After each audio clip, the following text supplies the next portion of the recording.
हाल है आप सबका। मैं उम्मीद करता हूं कि यार आप सब खैरियत से होंगे। तो गाइस रामायण की कल अनाउंसमेंट वीडियो आई थी, जिसके आने के बाद ना काफी सारे प्रोड्यूसर्स डायरेक्टर्स हिल गए हैं। मतलब जहां पे पहले काफी सारे प्रोड्यूसर्स डायरेक्टर्स ये समझते थे कि हमारी मूवी टॉप निकल जाएगी, ये होगा वो होगा, वहीं पे अब उन सब को आइडिया हो गया है कि रामायणा एक अलग लेवल की होने वाली है और अगर रामायणा के साथ टक्कर लेनी है तो कुछ एक्स्ट्रा ऑर्डिनरी करना होगा। तो मुझे लगता है कि थोड़ी बहुत ये बात ना संदीप रेड्डी वांगा को समझ में आई है और स्पिरिट से रिलेटेड उन्होंने कुछ ऑफिशियल अपडेट्स दी हैं। उन्होंने तो नहीं दी लेकिन कुछ ऑफिशियल अपडेट्स आई हैं।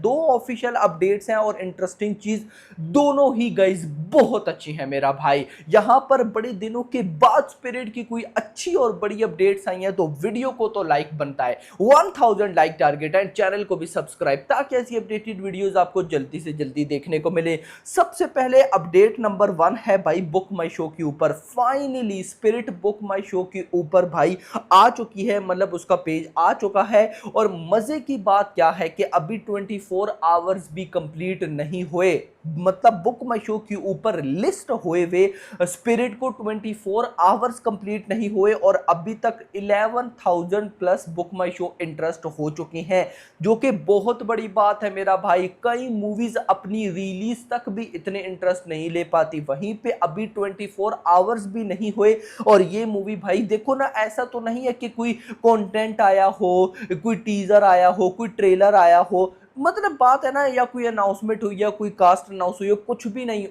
ऐसे ही भाई साहब, ऐसी ही बुक माई शो पे लिस्ट हुई और उसके बाद भी 24 आवर्स कंप्लीट नहीं हुए, 11,000 बुक माई शो इंटरेस्ट। तो this is a huge craze, मतलब कि स्पिरिट का भी गाइस जो क्रेज है ना यार वो अनमैचेबल है, नो डाउट अबाउट इट। खैर इंटरेस्टिंग चीज ये है कि जो प्रोड्यूसर प्रणय रेड्डी वांगा है, जो कि संदीप रेड्डी वांगा के साथ होते हैं, वो आई थिंक कल किसी लॉन्च इवेंट पे थे कि कहाँ थे, तो उनसे स्पिरिट के बारे में सबने पूछा तो उन्होंने जो बोला उसने सबको शॉक कर दिया। कहते हैं Spirit shoot will start in September. Spirit shoot will start in September. अब देखो यहां पर आती है कंप्लीट एनालिसिस। रिलैक्स होकर बैठो, कुछ चीजें बताता हूं, क्योंकि गाइस आप सबको याद होगा, अगर आप पिछले साल चले जाए लास्ट ईयर पे, और लास्ट ईयर की भी इन्हीं दिनों में आए जून जुलाई में, तो हम क्या कहते थे कि भाई साहब साल के आखिर में सितंबर अक्टूबर नवंबर तक शूटिंग स्टार्ट हो जाएगी। लेकिन पूरा साल गुजर गया और ये साल भी आधा गुजर गया और अभी भी प्रोड्यूसर डायरेक्टर वगैरह बोल रहे हैं कि इस साल के आखिर यानी कि सितंबर में शूटिंग स्टार्ट होगी। अब क्या होने जा रहा है, सबसे पहले तो गाइस जो बुक माई शो पर लिस्टिंग हुई है ना स्पिरिट की, आप अगर उस पर रिलीज डेट देखो तो वो आ रही है 2026 की। अब देखो कुछ चीजों को एनालाइज करते हैं। मान लो कि भाई जो प्रोड्यूसर या डायरेक्टर ने बोला कि भाई सितंबर 2025 में स्टार्ट होगी, मान लो कि हो जाती है कि सितंबर 2025 में हमें स्पिरिट की शूटिंग ना स्टार्ट होती दिख जाएगी। अगर ऐसा हो गया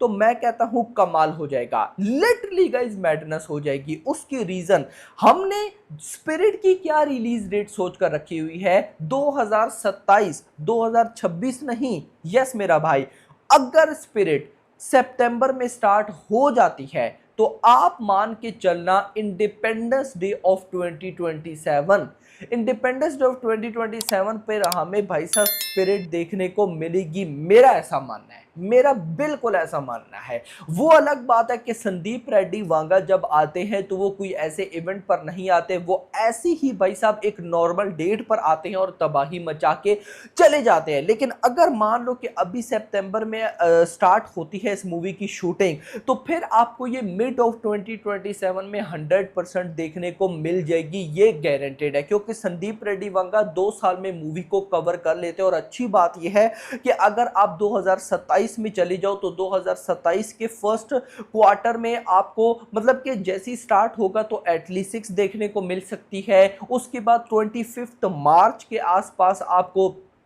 कहीं ना कहीं SSMB 29 देखने को मिलेगी। तो उसके बाद गाइस अगर स्पिरिट आती है तो कमाल हो जाएगा। और देख लेना कुछ इसी तरह से लाइनअप बनेगा। उसकी रीजन ये है कि अगर मान लो कि इंडिपेंडेंस डे पर नहीं आती है तो उसके बाद आगे फिर कोई टाइम नहीं बचेगा। रीजन आगे दिवाली होगी और दिवाली पे रामायणा का पार्ट 2 होगा।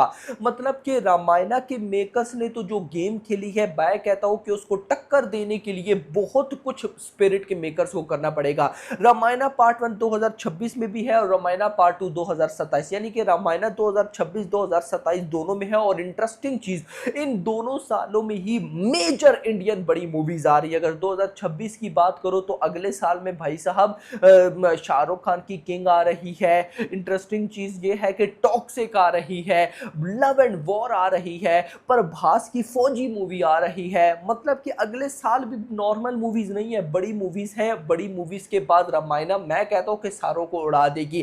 फिर अगर आप भाई साहब चले जाओ 2027 में, तो 2027 में बड़ी मूवीज है, SSMB 29, स्पिरिट, एटलीस्ट, तो उनको टक्कर देने के लिए रामायणा का पार्ट 2 यार भाई शॉकिंग सिनेरियोज होने वाली है। तो अब यहां पर अगर तो मान लो कि संदीप रेड्डी वांगा ने टक्कर लेनी है। देखो अभी जब हम कंपेयर करते थे NTR Neel versus SSMB 29 versus Atlee versus Spirit, तो मैं कहीं ना कहीं भाई साहब स्पिरिट को नंबर 1 पे रखता ही रखता हूं। लेकिन अगर कंपैरिजन हुआ ना रामायणा के साथ, तो मैं स्पिरिट को नंबर 1 पे बॉक्स ऑफिस लेवल पे नहीं रख पाऊंगा अंटिल संदीप रेड्डी वांगा कुछ ऐसा कर दिखाए कि कमाल हो जाए। देखो अभी डॉन लीना उनका मैं कहता हूं कि 50-50 है।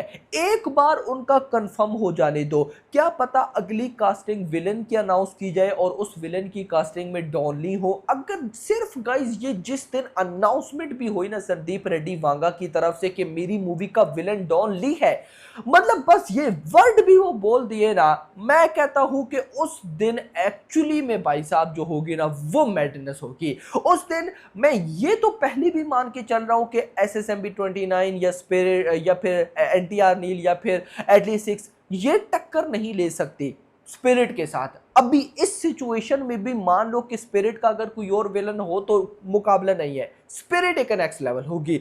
लेकिन अगर डॉन ली आ जाते हैं देन मैं इसको कंपेयर करूंगा रामायणा के साथ कि भाई साहब फिर 2027 में स्पिरिट वर्सेस रामायणा का पार्ट 2 होगा।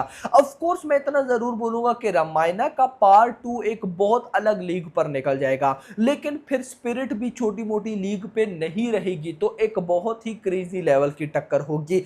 आपका इस बारे में क्या कहना है मुझे कमेंट सेक्शन के अंदर जरूर बताइएगा। बाकी होप फॉर द बेस्ट। तो अब आप कमेंट्स में बताओ आप लोगों को क्या लगता है स्पिरिट डे 1 पे कितनी बड़ी ओपनिंग ले सकती है। मैं ऐसा मानता हूं कि अगर अभी भी स्पिरिट मतलब स्पिरिट में कोई इंडियन विलन हो, जो कि होगा, लेकिन कोई इंडियन ही विलन हो, डॉन ली वगैरह ना हो, तब भी ये movie day 1 300 crore box office collection करने का पोटेंशियल रखती है। लेकिन कुछ बड़ा हो गया तो मैडनेस तो तब होगी। आपका क्या कहना है कमेंट्स में बताइएगा। वीडियो पसंद हो वीडियो को लाइक करिएगा, चैनल को सब्सक्राइब और अगली आने वाली वीडियो तक अपना ख्याल रखिएगा। Thanks for watching.